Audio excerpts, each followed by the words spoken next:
ఈ లోకంలో దేవుని సన్నిధిలో ఉండే కంటే ధన్యత ఇంకెక్కడా లేదండి. ఒక సినిమా హాల్లో 3 గంటలు కూర్చుంటే నీకు ఆ ధన్యత వస్తుందో లేదో తెలియదు.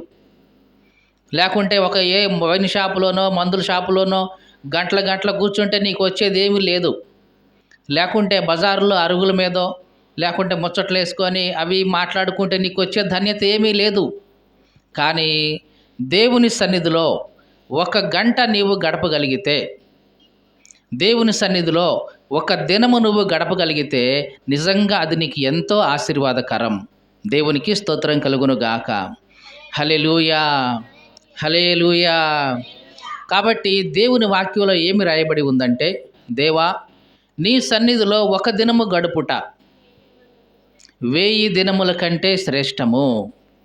దేవుని సన్నిధిలో నువ్వు 1 దినము గడిపావంటే అది ఎంత శ్రేష్టమంటే 1000 రోజుల కంటే కూడా అది గొప్ప రోజు అన్నమాట. 1000 రోజులంటే దాదాపుగా 3 సంవత్సరాల దగ్గరికి వస్తుంది కదా. అంటే నువ్వు 3 సంవత్సరాలు బయట గడిపే జీవితం కంటే దేవుని సన్నిధిలో గడిపే 1 రోజు చాలా శ్రేష్టమైంది. ఆ 1000 దినాల కంటే కూడా దేవుడు ఇదిగో ఈ 1 దినాన్నే గుర్తుంచుకుంటాడు నీ విషయంలో. నీకు అర్థమైందా? దేవుడు నీ జీవితంలో నిన్ను గుర్తుంచుకునే దినాలు ఏమైనా ఉన్నాయి అంటే నువ్వు ఆయన సన్నిధిలో గడిపిన దినాలే గుర్తుంచుకుంటాడు ఆయన. నువ్వు ఎన్ని రోజులు నా సన్నిధిలో గడిపావు అదే అడుగుతాడు. నువ్వు ఎన్ని రోజులు లోకంలో బ్రతికావు ఇది కాదు దేవుడు అడగడు. కానీ ఇదిగో నేను నీకు ఇచ్చిన జీవితాన్ని బట్టి నా సన్నిధిలో నా సమక్షంలో ఎన్ని రోజులు నువ్వు గడిపావు అని దేవుడు తప్పనిసరిగా మనలను లెక్క అడుగుతాడు. మీకు తెలుసా అండి, తీర్పు రోజు అన్నట్టు ఒకటి ఉంటుంది ప్రతి మనిషికి. ఆ తీర్పులో యేసుక్రీస్తు సింహాసనం మీద ఉంటాడు. ప్రతి మనిషి ఆయన ముందు ఉంటాడు. ఒక్కొక్కరిని ఆయన పిలిచి అడుగుతూ ఉండే లెక్క మనం అప్పచెప్పాలి. ఇదిగో నీకు ఇంత సంవత్సరం ఆయుష్కాలం ఇచ్చాను, ఇదిగో ఇన్ని గంటల సమయం ఇచ్చాను, ఇంత జ్ఞానం ఇచ్చాను, ఇంత తెలివి ఇచ్చాను, ఇంత చదువు ఇచ్చాను, నా కొరకు నువ్వు దేన్ని వాడావు, నా కోసం ఎంత ఖర్చు పెట్టావు లెక్క చెప్పు అంటాడు దేవుడు. అలా లెక్క చెప్పేటప్పుడు దేవుని సన్నిధిలో గడిపిన రోజులంటూ నీ జీవితంలో లేకపోతే దేవుని సన్నిధిలో నువ్వు తెల్లమఖం వేయాల్సిందే. ఏం చేస్తాం అప్పుడు?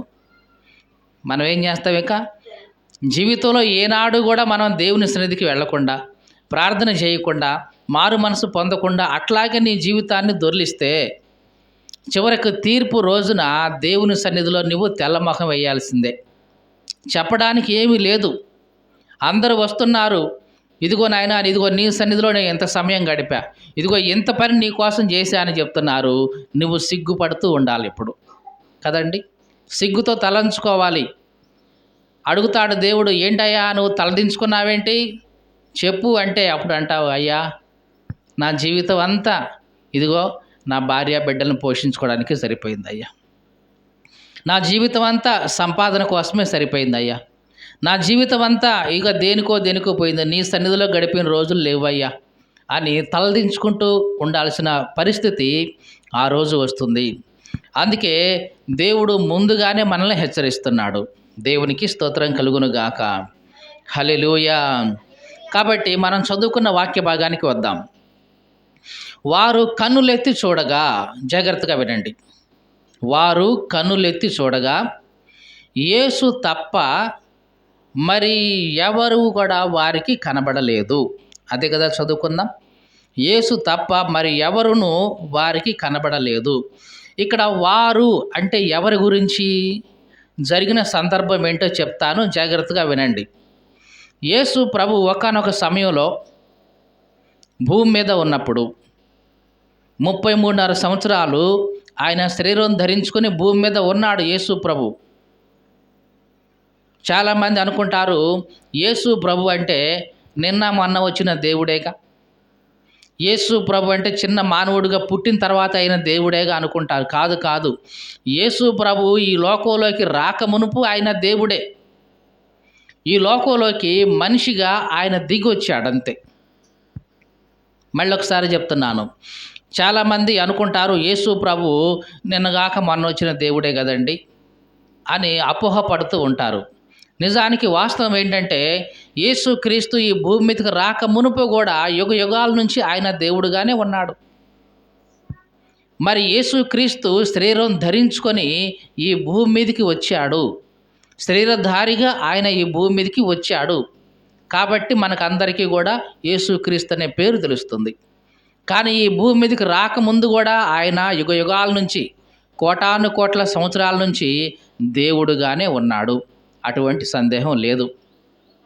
ఇక మరి యేసుక్రీస్తు చనిపోయి తిరిగి లేచిన తర్వాత మళ్ళీ ఎక్కడికి వెళ్ళాడు? పరలోకానికి ఆరోహణమై మళ్ళీ ఎప్పటిలాగానే దేవుడుగానే ఆయన ఉండిపోయాడు. మరి ఈ మధ్యలో 33.5 సంవత్సరాలు దేవుడు తానే శరీరం ధరించుకొని ఈ భూమి మీదకి వచ్చి నీ కోసం నా కోసం ప్రాణం అర్పించాడు. అలా నీ కోసం నా కోసం ప్రాణం పెట్టడానికే దేవుడు ఈ భూమి మీదకి శరీరం ధరించుకొని దిగొచ్చాడు. అదే మనం క్రిస్మస్ అనుకున్నాం.